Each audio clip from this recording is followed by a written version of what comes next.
ধোকার রেসিপিটা নেমন্তন্ন বাড়িতে অনেক খেয়েছি, কিন্তু নিজে কখনোই বানিয়ে দেখিনি, তাই জানিও না কিভাবে বানাতে হয়। তার জন্যই আমি সেদিন দোকানে গিয়ে এই রেডিমেড ধোকার প্যাকেটটা দেখতে পেয়ে এই গিটসের এই ধোকার প্যাকেটটা কিনে এনেছি। তো এর মধ্যেই কিন্তু সমস্ত লেখা আছে যে কিভাবে করে বানাতে হবে। তো এটা পুরোপুরিই আমি বানাচ্ছি। তো যাই হোক, এখন বানিয়ে দেখি খেতে কেমন হয়। তো এটা ফার্স্ট টাইম ট্রাই করে প্যাকেটটা আমি পুরোটাই ছিঁড়ে ফেলেছি।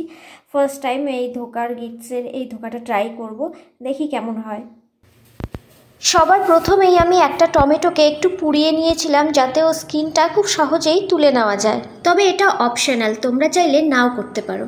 হ্যালো ভিউয়ার্স, কেমন আছো তোমরা সবাই? আশা করছি তোমরা সবাই বেশ ভালোই আছো। অনেক সময় নিরামিষ খাওয়ার দিনে আমরা এমন রেসিপি সার্চ করি যেটা কিনা একটু স্পাইসি হবে। তো আজকের রেসিপিটা কিন্তু বেশ স্পাইসি করেই রান্না করা যাবে।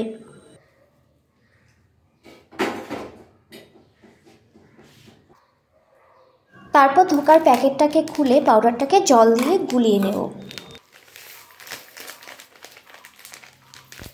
লাইফে কোনোদিন ধোকা খেয়েছো? আমি খেয়েছি। ধোকা খেতে ভাল লাগে। রেসিপিটা আজকে আমি ধোকার রেসিপি যখন খেয়েছিলাম একটুও ভাল লাগেনি। তা আজকে আমি ধোকার রেসিপি বানাবো। আর ধোকার রেসিপির মধ্যে এই টমেটোটা পুড়িয়ে আমি দেবো। এমনিতে টমেটো পুড়িয়ে ভর্তা খেতেও খুব ভালো লাগে। টমেটোর ছাল চামড়াগুলো সব আমি ছাড়িয়ে নিচ্ছি। টমেটো পুড়ে গেলে না ছাল চামড়া ছাড়াতে খুব সুবিধা হয়, তার জন্য পুড়িয়ে নিয়েছি। এখানে লেখা ছিল ধোকার ব্যাটারটাকে আছে, ধোকার ব্যাটারটাকে প্রায় 15 মিনিট, ব্যাটার না মানে পাউডারটাকে প্রায় 15 মিনিট এরকম ঠিক ব্যাটার রূপে রেখে দিতে হবে। তো আমি 15 মিনিট, আমি অনেকটা সময় ধরে এটাকে রেখে দিয়েছি।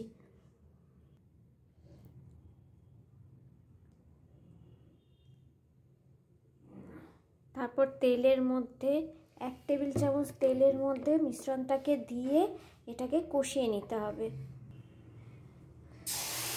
তারপরে মিশ্রণটাকে এমন করে দিয়ে এটাকে 4-5 মিনিট কষিয়ে নিয়ে তারপর সেটাকে বরফির মতো তৈরি করে বড়া বানাতে হবে। এটাকে এইভাবে কড়াইয়ের মধ্যে একদম শুকিয়ে ফেলতে হবে। আচ্ছা, ধোকাটার মধ্যে এইখানে প্যাকেটেটা দেখাচ্ছিল বরফি বরফি টাইপের হবে, বাট আমি বরফির মতো এটা হয়ে গেছে, তাই জন্য আমি এরকম করে গোল গোল করে নিচ্ছি। তো গোল গোল করেও বড়ার মতো ভেজেও করা যাবে। আমি এরকম লাড্ডু করে পাকিয়ে নিচ্ছি। এবার এই ধোকার বড়াগুলো আমার তৈরি হয়ে গেছে, মানে বরফি সাইজ তো করতে পারিনি, যে বললামই যে গোল গোল করে নিয়েছি। এবার এখানটায় তেলও গরম হয়ে গেছে, তেলে এবার এটাকে বড়ার মতো করে ভেজে নেব।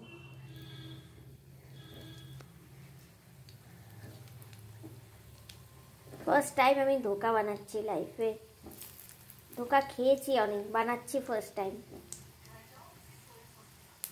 ধোকা আর ধোকা, ধোকাও খেয়েছি ধোকাও খেয়েছি, কিন্তু বানাচ্ছি ফার্স্ট টাইম। এটাকে একদম বড়ার মতো করে ফ্রাই করে লাল লাল করে এখন ভেজে নিতে হবে।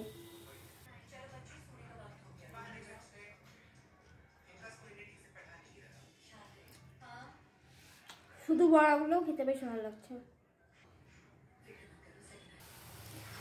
এই সেকেন্ড টাইম আবার বড়াগুলো ভেজে নিচ্ছি। তো কিছুটা বড়া ভাজাও হয়ে গেছে, কিন্তু আমি তো ভাবছিলাম যে বড়াগুলো ভাজার টাইমে খুলে না যায়, কিন্তু খোলেনি, বেশ ভালোই বাইন্ডিং হয়েছে। তো বাড়িতে অনেক সময় যখন আগে কখনো আমি মাকে ধোকা বানাতে দেখেছিলাম, তখন দেখেছিল বড়াগুলো অনেক সময় খুলে যায়। তো এখানে কিন্তু বেশ ভালোই বড়াগুলো হয়েছে। তো এইরকম একটা প্যাকেট যদি পাওয়া যায় যেটার মধ্যে রেডিমেড যেভাবে থাকে, তাহলে কিন্তু বেশ ভালো হয়। তাড়াহুড়োর সময় করে তাড়াতাড়ি করে তৈরি করে কিন্তু রান্নাটা করে নেওয়া যায়।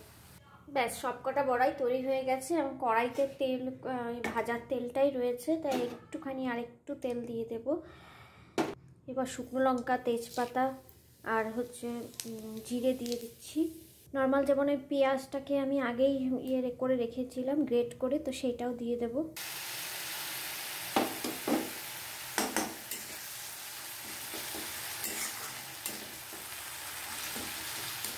তারপর হলুদ, লবণ দেবেন নিজেদের টেস্ট অনুযায়ী। আমি একটু মটরশুঁটি আর বিনস কেটে রেখেছিলাম, সেটাও দিয়ে দিচ্ছি, লঙ্কাও দিয়ে দিলাম। তবে ধোকার এই প্যাকেটের মধ্যে কিন্তু ওই বড়া করা অবধি লেখা আছে, তারপর গ্রেভি আপনি যেভাবে বানাবেন নিজের মতন করে, এটা যেভাবে রান্না করে সেইভাবেই বানিয়ে নিতে হবে। ধনে গুঁড়া আর জিরা গুঁড়া দিয়ে দিচ্ছি। আমার স্টোরেজ না থাকার জন্য মাঝখানে কিছুটা দেখাতে পারলাম না, তো ধোকার বড়াগুলো দেওয়ার পরে এই ফাইনাল লুকটা এরকম এসেছে। তো আমার রেডি, একদম কিন্তু রেসিপিটা রেডি হয়ে গেছে খাবার।